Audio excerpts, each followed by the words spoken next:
নমস্কার। নতুন গল্পের আসরে সকলকে স্বাগত জানিয়ে আজকের নতুন গল্প শুরু করছি। আজকের গল্প শ্রীমতী আশাপূর্ণা দেবী রচিত অভিনেত্রী। দালানের মাঝখানে আসন পেতে গোটা আষ্টেক বাটি আর অভব্য রকমের বড় একখানা থালা সাজিয়ে আহারের আয়োজন করা হয়েছে। না, জামাইয়ের জন্য নয়, বেয়াইয়ের জন্য। নতুন বৌমার বাপ এসেছেন বিদেশ থেকে। বাড়ির গৃহিণী নাকি নিতান্তই লজ্জাশীলা, তাই অতিথির অভ্যর্থনার ভার স্বয়ং বধূমাতার ওপরেই পড়েছে। তা অযোগ্য অধিকারীর হাতে ভার ন্যস্ত হয়নি। নতুন বউ ছেলে মানুষ হলে কি হবে? 3 জনের আহার্য বস্তু একজনের জঠর গুহায় চালান করিয়ে দেবার জন্যে যে অধ্যাবসায়ের প্রয়োজন সেটা তার আছে। শ্বশুরবাড়িতে বাপ ভাই এরা কুটুম, কাজেই বাপের অতি ভোজনের জন্য পিড়াপিড়ি করবেনই বা না কেন অনুপমা? বাপ হেসে বলেন, খুব যে গিন্নি হয়ে উঠেছিস দেখছি। হ্যাঁ, আমার সঙ্গেও কুটুম্বিতা করবি? এত কখনো খাই আমি? খান যে না সে কি আর অনুপমা জানে না, কিন্তু উপরোচ্চায় রীতি যে। তাছাড়া শাশুড়ি সামনাসামনি না এলেও আনাচে কানাচে আছেন কোথাও, পরে বউয়ের ত্রুটি ধরবেন। তাই অনুপমা সহজসাহে বলে, আচ্ছা মাছ টাছ না খেতে পারো থাক, কিন্তু পায়েস আর মিষ্টিগুলো এগুলো তো খাবে। এই সন্দেশ কিন্তু এদের দেশ থেকে আনানো হয়েছে বাবা, ফেললে চলবে না। তা বেশ, তো না চলে তো তুই খা বসে বসে। এ কথা বলে বাপ হেসে উঠে পড়েন। সাল আর তারিখের হিসেবে ঘটনাটা প্রায় 2 যুগ আগের। অপচয়ের ভয়ে অপ্রচুর আয়োজনটা ছিল তখনকার দিনে বিশেষ নিন্দনীয়। একজনকে খেতে বসিয়ে কেবলমাত্র একজনেরই উপযুক্ত দেওয়া, সে কেমন কথা? ফেলা ছড়া যদি নাই হলো, তবে আর আদর জানানো হলো কিভাবে? আহার্য বস্তুর ওপর মমত্ব বোধটা তো মানসিক দৈন্যতার প্রকাশ। অতএব কাক না বেড়াল এ সম্বন্ধে কিছুমাত্র উদ্বিগ্ন না হয়েই অনুপমাও বাবার সঙ্গে সঙ্গে উঠে যায় এবং পাশাপাশি চলতে চলতে প্রায় অস্ফুট স্বরে বলে, বাবা, আমাকে নিয়ে যাবার কথা বলবে তো? এতক্ষণ বলতে পারিনি, জানত খাবার সময়টা অনেকেরই দৃষ্টি নিবদ্ধ আছে এদিকে।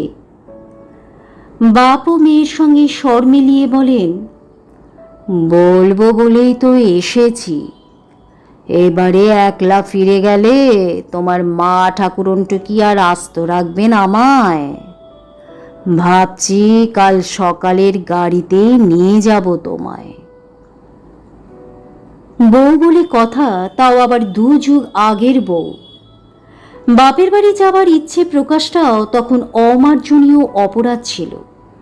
তাই পাকা গিন্নির মতন ফিসফিস করে বাপকে উপদেশ দেয় অনুপমা, বেশ গুছিয়ে কাছিয়ে বলো কিন্তু বাবা, জানোই তো আমার শ্বশুর একটু রাগী মানুষ।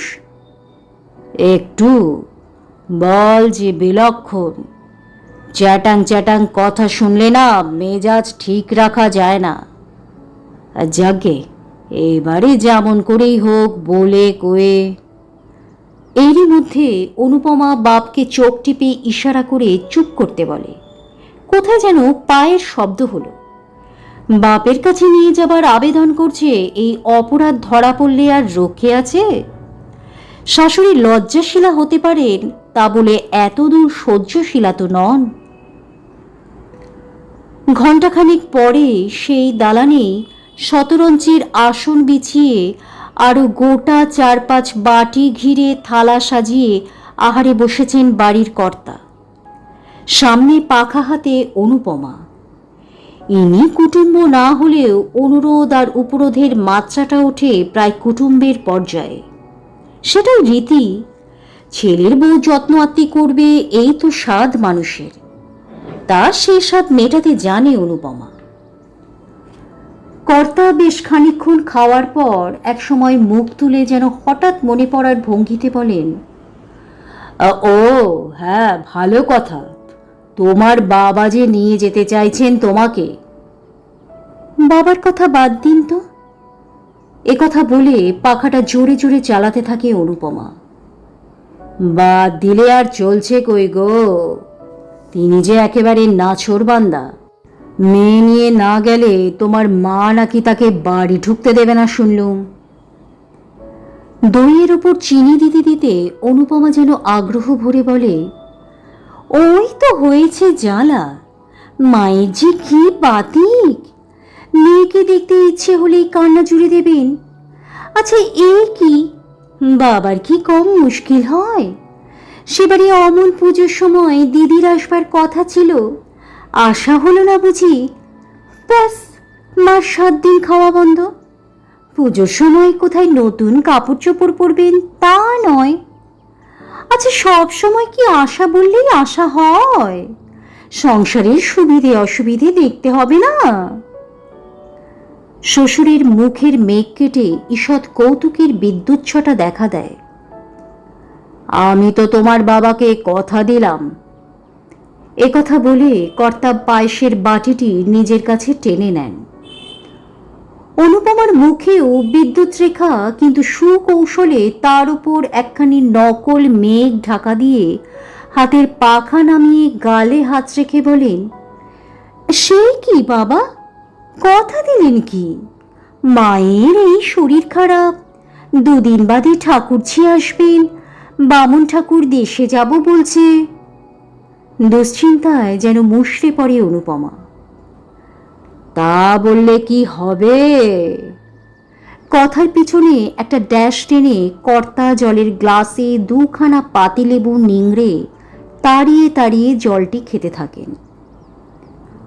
অনুপমার মা অবুঝ হতে পারেন, তাই বলে অনুপমা তো হতে পারে না।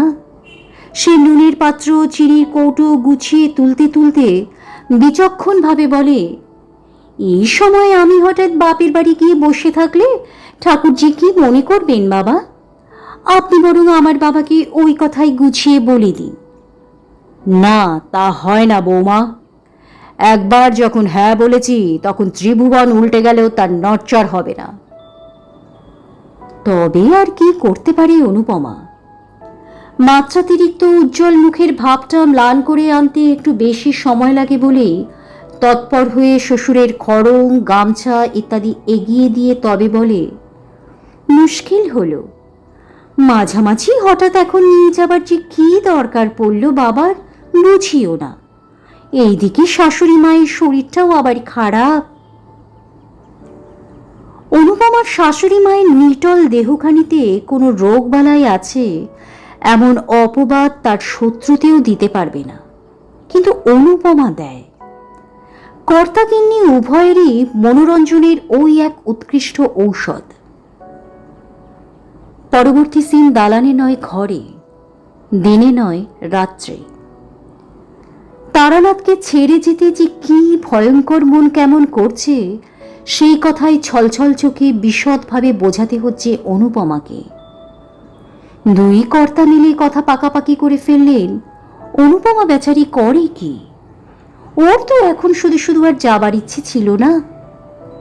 কাজে বিরহ বেদনার যত রকম লক্ষণ আছে সেগুলো সব প্রকাশ করতে হয় তারানাথের অভিমান ভাঙাতে। এরপর আসছে 2 যুগ পরের কথা। তা 2 যুগ কেন, বরং তার বেশি হবে। কালের পরিবর্তন হয়েছে বটে, তবে স্থানটা ঠিকই আছে।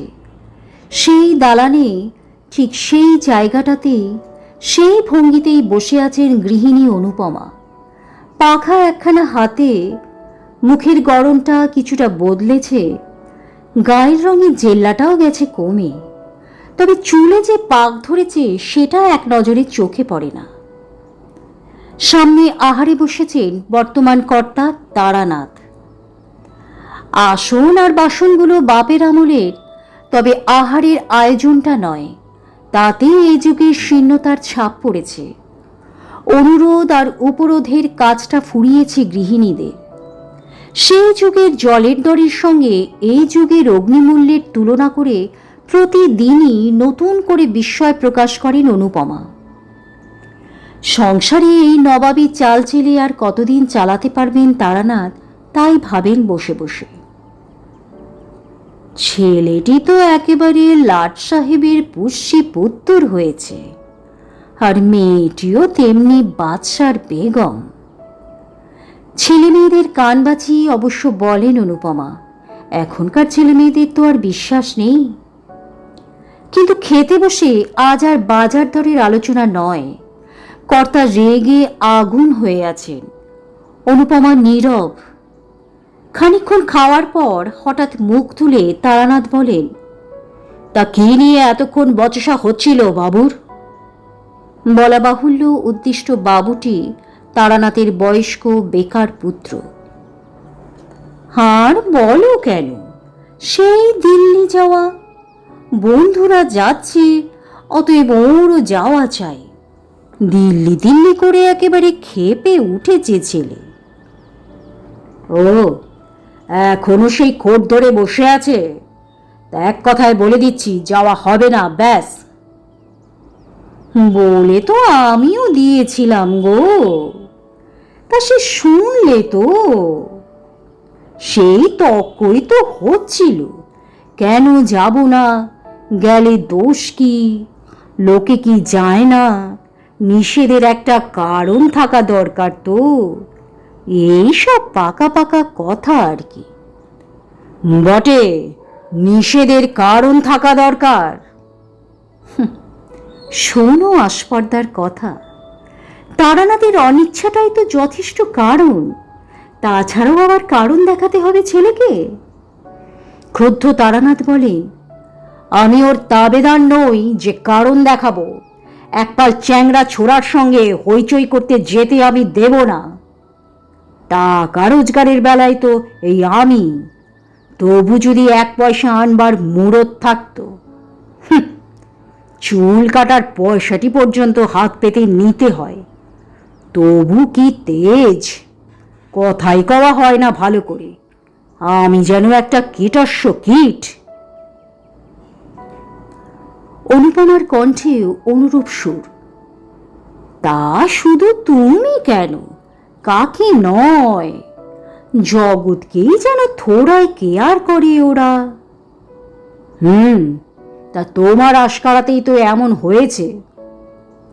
ও মা, আশকারা আবার কি? মেজাজটি তো জানো না ছেলের, একটা ন্যায় অন্যায় কথা বলবার জো আছে? আছে কিনা তা আমি দেখতাম। বলতে আমি খুবই পারতাম, শুধু পারি না তোমার ভয়ে।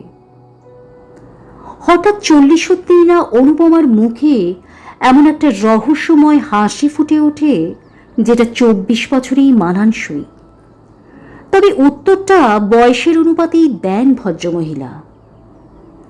আহা, মরে যাই আমি, আমার ভয়ে তো একেবারে অজ্ঞান হয়ে যাচ্ছ তুমি। তা ভয় করতে হয় আজকালকার ছেলেদের। ওই তো খোকাই তো সেদিন বলছিল, ওর কোন বন্ধুর ভাই নাকি বাপের কাছে বকুনি খেয়ে। কে কে ওখানে? হ্যাঁ, কে আবার? মেধো হয়তো। কি জানি বাবু, মনে তো হলো যেন খোকা উঠে গেল সিঁড়ি দিয়ে। খোকা আবার কি? এই তো সাহেব সেজে বেরিয়ে যাওয়া হলো বাবুর। পোর্টফোলিও হাতে না ঝোলালে বেরোনো হয় না, যেন মস্ত এক অফিসার হয়েছে। হ্যাঁ, ওই এক ফ্যাশন হয়েছে ছেলের, কিন্তু ঘুরে আবার আসেনি তো। কেন ঘুরে আসবে কেন? কি জানি, কিছু ভুলে ফেলে গিয়েছে হয়তো। পরশু তো অমনি কত দূর গিয়ে আবার ছুটতে ছুটতে এলো, বলল ঘড়িটা ভুলে ফেলে গেছে। তা আসবেন বই কি, কবজিতে ঘড়ি না বেঁধে বেরোলে যে মহাভারত অশুদ্ধ হয়ে যাবে। কই বলো দেখিনি, ছুটে গিয়ে সংসারের একটা জিনিস কিনে আন, মাথায় একেবারে আকাশ ভেঙে পড়বে লাট সাহেবের। বিরক্তিতিক্ত স্বরে কথাগুলি উচ্চারণ করে ছোট্ট এক টুকরো পাতিলেবু গেলাসের জলে গুলতে থাকেন তারানাথ।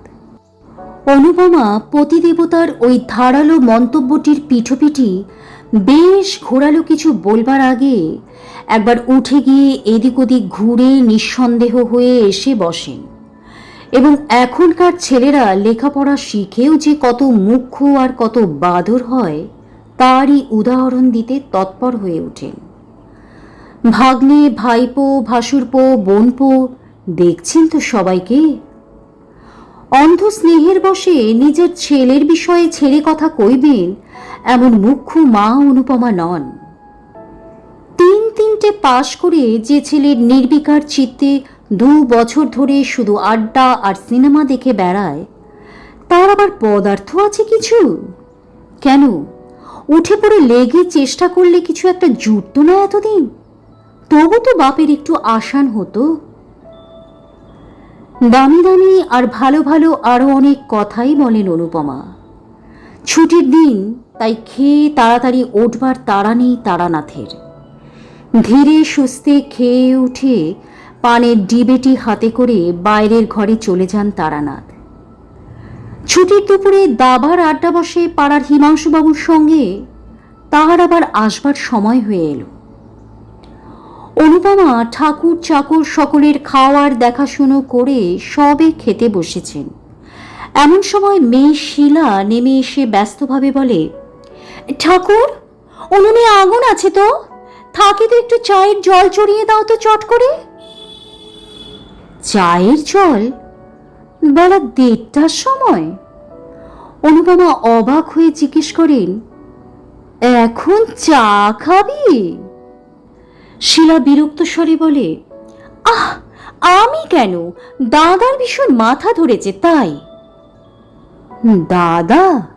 খোকা বাড়ি আছে নাকি? বুকের রক্ত হিম হয়ে আসে অনুপমার। আছি তো, বেরিয়ে গিয়ে ঘুরে এসে আবার শুয়ে পড়েছে মাথা ধরেছে বলে। কই ঠাকুর, দিয়েছ চায়ের জলটা বসিয়ে? শীলার চিত্তজগতে একমাত্র সম্মানিত ব্যক্তি তার দাদা। গোগ্রাসে ভাত কটা গিলে নিয়ে ছুটে ওপরে গিয়ে ছেলের ঘরে ঢুকে একেবারে বিছানায় বসে পড়েন অনুপমা। শঙ্কিত স্বরে বলেন, কি হয়েছে রে খোকা? হ্যাঁ, বেরিয়ে ফিরে এসে আবার শুয়েছিস যে? শরীর খারাপ নাকি বাবা? বলা বাহুল্য, স্নেহাতুর মাতৃকণ্ঠের এই শঙ্কিত প্রশ্নের উত্তর তিনি পান না। গায়ের উত্তাপ পরীক্ষা করতে তৎক্ষণাৎ হাতখানা সরিয়ে দিয়ে পাশ ফিরে শয় খোকা। অনুপমা এই অপমান গায়ে না মেখে পুনঃ প্রশ্ন করেন, কখন এলি তুই? এবারও খোকা নিরুত্তর। অতএব এতে আর কোনো সন্দেহ নেই যে তার সম্বন্ধে মা বাপের মধ্যে যে উচ্চাঙ্গের আলোচনা চলছিল সে তার কর্ণগোচর হয়েছে। তা হোক, অনুপমা তো আর হেরে ফিরে যাবেন না, তাই বলে ফেললেন, আজই হঠাৎ শরীরটা খারাপ করলি? পরশু না তোদের বেরোবার কথা। বেরোনো? খোকা যেভাবে ভুরু কুচকে তাকায় তাতে আর যাই হোক খোকার তো প্রকাশ পায় না। বেরোনো মানে? যাচ্ছি কোথায় আমি? ও মা, কেন? তুই যে বলেছিলি মঙ্গলবারই স্টার্ট করবে ওরা। তা ওরা করবে তাতে আমার কি? ওদের নিজের পয়সা আছে, ওরা যা খুশি করতে পারে। ও তাই বলো? বাবুর রাগ হয়েছে? তখন বুঝি ওর বাক্যবানগুলি তোর কানে গেছে? তাই তো ভাবছি কি হলো আমার খোকার। নে নে নে, মন খারাপ করিস না বাবা, টাকা তো আমি দেব বলেছি। তুমি আর কোন আকাশ থেকে পেরে আনবে শুনি? তারানাথ রায়ের টাকাই তো দেবে। শখ করে বেড়াতে যাবার রুচি আর আমার নেই মা, একটু ঘুমোতে দাও, বেকারের আবার শখ আহ্লাদ। অনুপমা যেন তুড়ি দিয়ে ওড়ান ছেলের কথা। হ্যাঁ, বড্ড তুই বুড়ো হয়ে গিয়েছিস যেন, রোজগারের বয়স পার হয়ে গেছে যেন একেবারে। তাই বেকার বলে একেবারে দেগে দে নিজেকে। ওর কথায় আবার মানুষ রাগ করে? ওর কথা ধরতে আছে?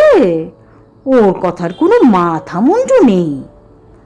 ওর কথা ধরতে গেলে তো ভালো খেতে নেই, ভালো পড়তে নেই, আত্মীয় বন্ধুর বাড়ি যেতে নেই, শখ আহ্লাদ সব শিখে তুলে রেখে কেবল টাকার হিসেব কষতে হয়।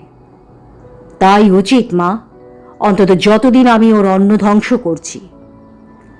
তাই বই কি, তা আমিও তো সারা জীবন ওর অন্নই ধ্বংস করেছি।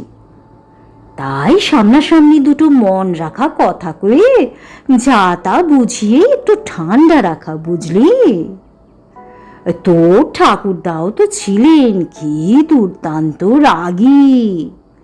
কিছুতে যদি একবার না বলেছেন তো হ্যাঁ করায় কার সাধ্যি? আমি শুধু ভুলিয়ে ভালিয়ে খোশামত করে। খোকা এবার উঠে বসে উদ্ধতভাবে বলে, কেন কেন করেছো? হ্যাঁ, খোশামত করবে কিসের জন্য তুমি? বাবাকেও চিরকাল ভয় করে করে আর খোশামত করে করে আজ তোমার এই অবস্থা। কিন্তু কেন? তোমার নিজের একটা সত্তা নেই? ভালো মন্দ বিচার বিবেচনা নেই তোমার? যুক্তিতর্ক নেই তোমার? সূক্ষ্ম একটি হাস্যরেখা ফুটে ওঠে অনুপমার বাঁকা ঠোঁটের কোণে। যুক্তিতর্ক? অনুপমার ভিতরে যুক্তিতর্ক নেই? এত অজস্র আছে যে তার প্রবল স্রোত সমুদ্র স্রোতের মতন ভাসিয়ে দিতে পারে বাপ ছেলে দুইজনকেই। কিন্তু ভাসিয়ে দিলে চলে কই অনুপমার? আর বিচার বিবেচনা, সেটা যে আছে তার প্রমাণ দিতে গেলেই তো সংসার করা কবে ঘুচে যেত অনুপমার। আর সত্তা, সে বস্তুটা তো আমসত্ত্বের মতন জলে গুলে রোদে শুকিয়ে ভাড়ারজাত করা হয়েছে। তা খোশামদের বিরুদ্ধে তো এত তরপানি ছেলের, তাকেই বা এতক্ষণ কি করলেন তিনি মা হয়ে? কিন্তু এইসবের কিচ্ছুটি উচ্চারণ করে না অনুপমা। সূক্ষ্ম হাসির রেখাটা সূক্ষ্মতর হয়েই মিলিয়ে যায়। শুধু ম্লান কণ্ঠে বলেন, কেন নেই সে আর তুই কি বুঝবি খোকা? লেখাপড়া শিখে পণ্ডিত হলেই কি আর সব বোঝা যায় রে বাবা? যা যা, আমার মনে আর দুঃখ দিসনি বাবা। তোর সব বন্ধুরা দিব্যি বেড়াতে যাবে আর তুই এখানে পড়ে থাকবি, আমি সইতে পারবো না রে। তা উনি না হয় একটু রাগই করবেন। নিজে তো কখনো কোথাও যেতে পাইনি রে, জগতের কিচ্ছুটি কখনো দেখিনি আমি, চিরটা কাল বন্দি হয়েই থেকেছি। তোরা মন খুলে সব করলেও শান্তি আমার। খোকা অপ্রতিভ দৃষ্টিতে তাকিয়ে দেখে, মনে হয় যেন মায়ের দুই চোখের তারায় পুঞ্জীভূত হয়ে আছে সেই চিরদিনের ক্ষোভ, বঞ্চিত জীবনের, বন্দি জীবনের আর নিরুপায় জীবনের। অতঃপর কথার মোড় ঘোরে, চা হাতে করে এসে শিলাও যোগ দেয়। খোকার টাকা হলে খোকা মাকে কোন কোন দেশে বেড়াতে নিয়ে যাবে তারই আলোচনা চলে। মায়ের পছন্দ পুরী, ভুবনেশ্বর। খোকাও মায়ের পছন্দকে তারিফ করে। অতএব তৎক্ষণাৎই শিলার কটকি শাড়ি কেনা হয়ে যায়, ক্ষেত্তরের কাঁসার বাসন কেনা হয়ে যায়। তারপর আবার পরবর্তী ট্রিপ সম্বন্ধে গবেষণা চলে। 1:30 বেলা গড়িয়ে 4:30টায় ঠেকে। হঠাৎ যেন দরজার কাছে বোমা ফাটে। বলি, আজ কি আর চাটা হবে না নাকি? শিহরিত অনুপমা ঘড়ির দিকে তাকিয়ে দেখেন 4:40। সর্বনাশ, ঠিক বেলা 4টে হচ্ছে তারানাথের টি টাইম। সময় উত্তীর্ণ হয়ে গেলেই যে তারানাথের হার্টের ট্রাবল বাড়ে। অনুপমা আফসোসের সুরে বলেন, ও মা, ইস, এত বেলা হয়ে গেছে, দেখো কাণ্ড। শিলা, তুইও আচ্ছা মেয়ে, আর মেয়ে দুটারই বা আক্কেল কি? হ্যাঁ, যতটা তিক্ততা ঢালা সম্ভব তা ঢেলে তারানাথ মন্তব্য করেন, হ্যাঁ, মাইনে করা চাকর বাকরেরই তাহলে আক্কেলটা বেশি হওয়া উচিত ছিল। স্বামীর কথার উত্তরে জীবের আগায় কোন কথাটা আসছিল না অনুপমার? বিনে মাইনের চাকরানির উচিত বোধের প্রশ্ন?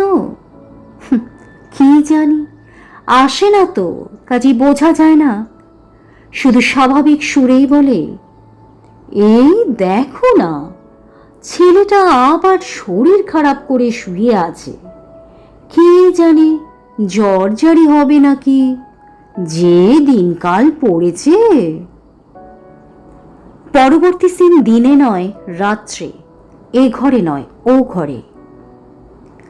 ঘরের দরজায় খিল লাগানোর পর টাইকো সোডা ট্যাবলেট দুটো আর জলের গ্লাসটা কর্তার হাতে তুলে দিয়ে পানির ডিবেটি নিয়ে বিছানার উপর গুছিয়ে বসেন অনুপমা।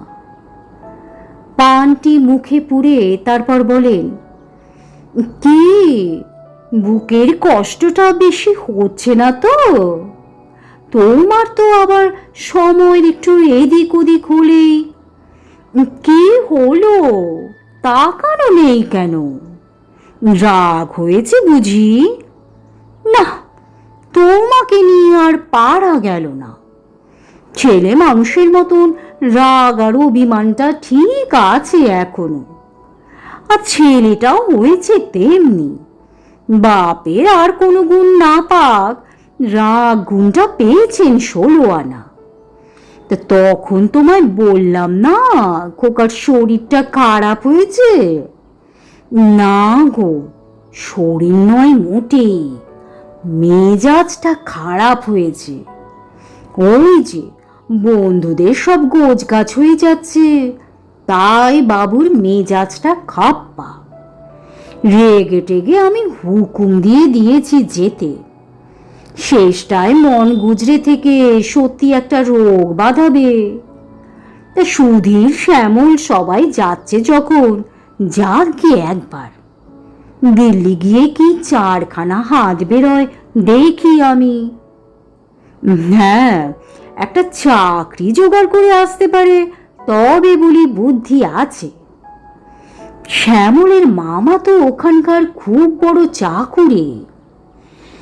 আচ্ছা, হ্যাঁ গো, তোমাদের সুবোধবাবু না দিল্লিতে বদলি হয়েছেন আজকাল? হ্যাঁ হয়েছে তো। তোমার ছেলে গিয়ে দাঁড়ালে একটা চেয়ার এগিয়ে দেবে। যাও, কি যে বলো না তুমি, তোমার সবেতেই ঠাট্টা।